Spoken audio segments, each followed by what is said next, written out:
Pues precisamente hablando de las guerras y hablando de los BRICS, vamos a terminar poniendo el foco en lo que sucede en Ucrania.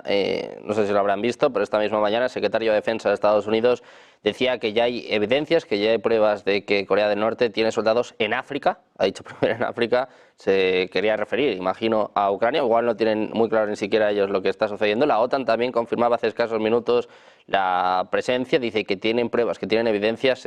Paco, te quiero preguntar por esto, ¿qué está pasando con estos soldados norcoreanos y cuánto tiene que ver con la situación en Ucrania? ¿Cuánto tiene que ver pues, con los problemas que está teniendo Ucrania para que los aliados le den dinero, armas? Un poco de dónde salen estas noticias.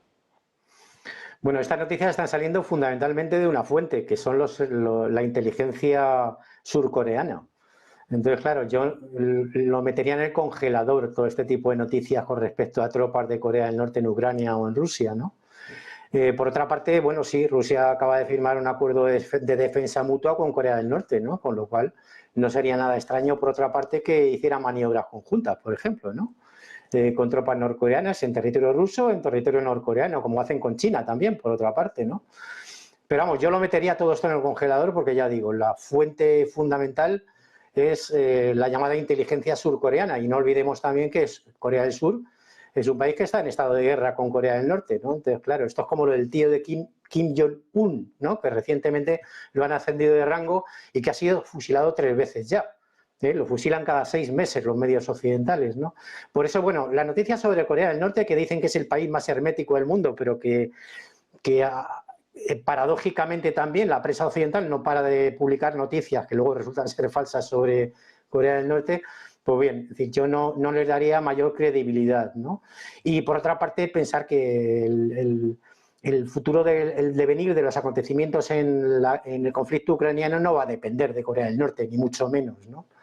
Va a depender de que continúen las campañas militares rusas en el sur y en el este de Ucrania, que están saliendo muy bien, por cierto, cada vez ganan más territorio, de la crisis interna del régimen de Kiev, que es innegable, es decir, ya reconocen que hay posiciones que no pueden mantener por falta de personal. Y por otra parte es característico también, bueno, un hecho, ¿no? Que la prensa occidental ya no habla de Kursk, ¿no? Antes se hablaba mucho de Kursk, pero ya de repente silencio informativo. ¿Por qué? Porque la operación esta que montaron sobre territorio ruso ha resultado ser un fiasco, un fracaso, ¿no?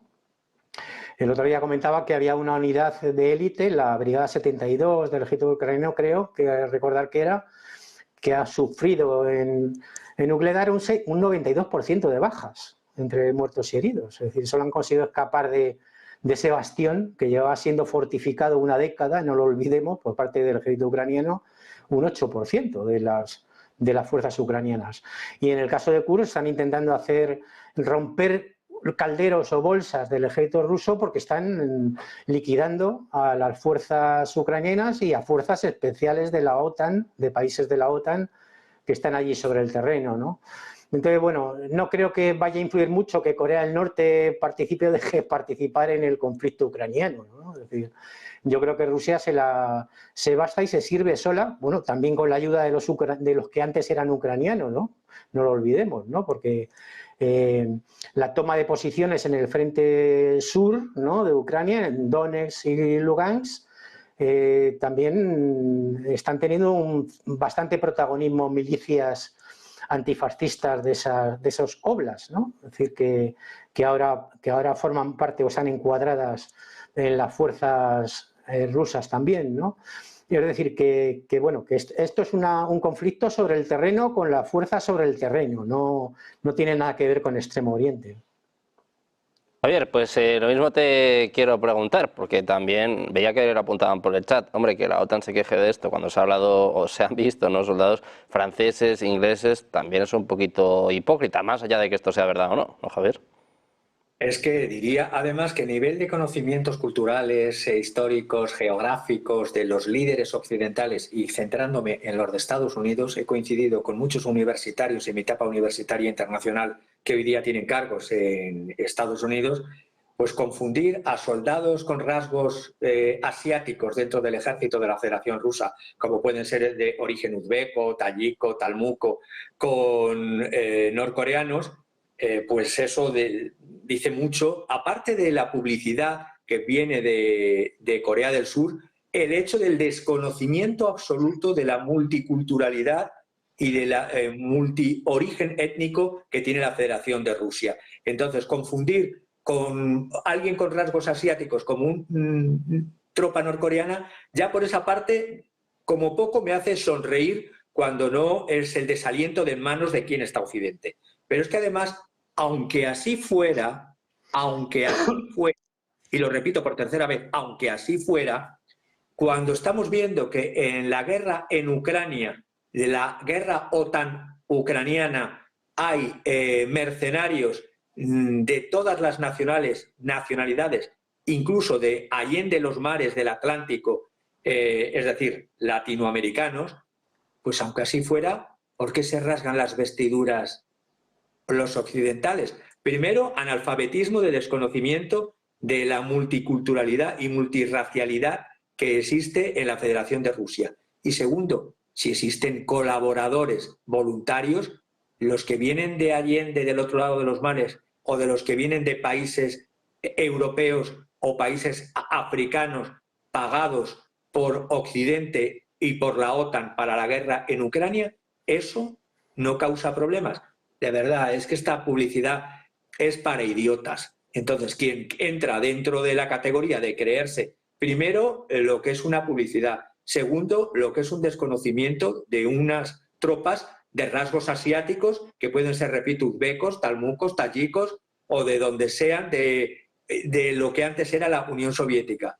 Y luego, y es que aunque así fueran mercenarios se está utilizando y no necesita, como bien ha dicho mi compañero anterior, no necesita, de momento la Federación Rusa las lleva ganando en el frente, no necesita tropas de ningún otro lado, teniendo en cuenta que donde sí se necesitan tropas y se roban hasta gente por la calle es en el lado de la OTAN Ucrania, que es donde la gente entra, no un servicio voluntario, sino un servicio de secuestro por las calles.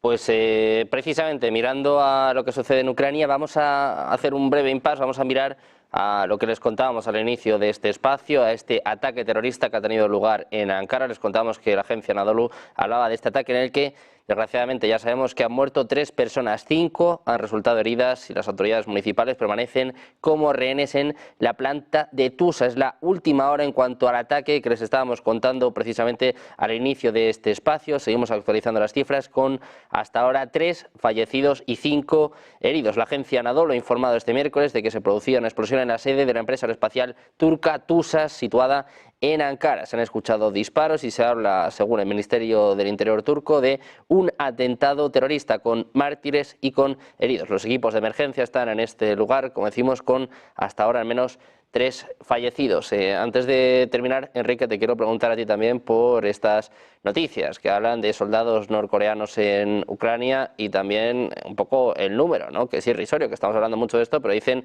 como máximo, Zelensky decía esta mañana que serían 12.000. Tampoco tendría mucho impacto, ¿no?, en la guerra. Bueno, en Francia Macron pensaba que 3.000 soldados franceses iban a cambiar el curso de la guerra. Es decir, por pensar, cualquiera es libre de pensar. Claro, a algunos 3.000 le pueden parecer mucho, 12.000 mucho, pero en una zona de operaciones donde hay cientos de miles de soldados, pues en fin. 12.000 tampoco es que vayan a cambiar nada, son más el elemento simbólico que otra cosa, es decir, la capacidad de Rusia de atraer aliados, de ir juntando países, que alguno podrá decir, Corea del Norte, pero ¿qué es eso? Si esto es todo Kung Fu Panda y las chorradas y los carteles y no sé qué, bueno, pues a nivel de producción producen más proyectiles de artillería que toda la OTAN junta. Un solo país, Corea del Norte. Entonces, sí, es un país desde luego muy importante y también es una muestra, es otra pieza que se encaja dentro del teatro de operaciones ampliado. Estados Unidos había hecho llamamientos a Corea del Sur desde 2022 para que, oye, mira, que ya que los europeos están entregando armamento, Corea del Sur, donde Estados Unidos tiene a miles, decenas de miles de soldados, eso sí que es un ejército significativo. 30.000 y 25 bases. Pues nada, eso poquita cosa, ¿no? Más luego lo de Japón, claro, más luego lo que ronda Taiwán, más luego lo que quieren poner en Filipinas. Pero bueno, esa es otra historia. Quedémonos con Corea del Sur, que intentaron meter en la guerra proxy de Ucrania y claro, Rusia al final dice, oye, pues si estos quieren traerme a Corea del Sur, vamos a hablar con Corea del Norte. Si total, somos todos el equipo de los sancionados, ¿no? Se burlan de nosotros porque somos los sancionados, pues venga, vamos a llamar a Pyongyang y vamos a juntarnos con estos sancionados y vamos a cambiar el formato y la situación en todo esto, porque también Rusia tiene una grandísima costa, de hecho la costa más larga de Rusia está en el Pacífico precisamente y para Rusia pues no representa nada más que un gran paso en el desarrollo del Pacífico, en particular de la zona de Vladivostok, que es la colindante, bueno, el krai de Primorie, con Corea del Norte. Es decir, que al final Estados Unidos, por jugar a la fiesta geopolítica, se trae a Corea del Sur y lo único que consigue es que Rusia y Corea del Norte estén más juntas que nunca.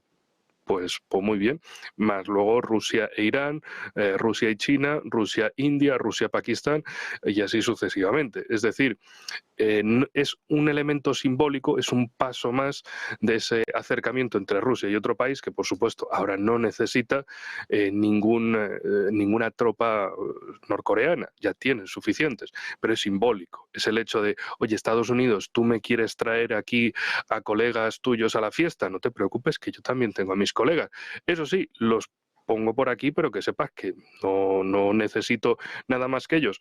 Es como de, oye, ellos están aquí y por otro lado también que sepan que Rusia está por el Pacífico, lo cual es un win-win, es un todos ganan para las potencias terrestres euroasiáticas, no para Estados Unidos, que de repente ve cómo cada vez más de sus autoproclamados enemigos, pues... bueno, autodenominados por Estados Unidos como sus enemigos, están cada vez más juntos y se llevan cada vez mejor, cuando eso en las últimas décadas no había sido así. De hecho, Rusia había apoyado desde los años 90 las sanciones contra Corea del Norte y ahora lo que ha dicho es nos desligamos completamente de ese pasado y vamos a tope con Corea del Norte y con otros países. Ya veremos lo que se firma con Irán y ya hemos visto en este año lo que se ha firmado con China. Y con India que cada vez que Modi ve a Putin, vamos, está para darle 3 besos y 4 abrazos. Bueno, pues muy pendientes de esta cumbre de los BRICS, donde, por cierto, en los próximos minutos se espera también a Recep Tayyip Erdogan en medio de este atentado terrorista en Ankara, del que vamos a seguir muy pendientes. Muchas gracias, Paco, Javier, Enrique, un placer, como siempre, teneros por aquí. Muchas gracias. Hasta la próxima.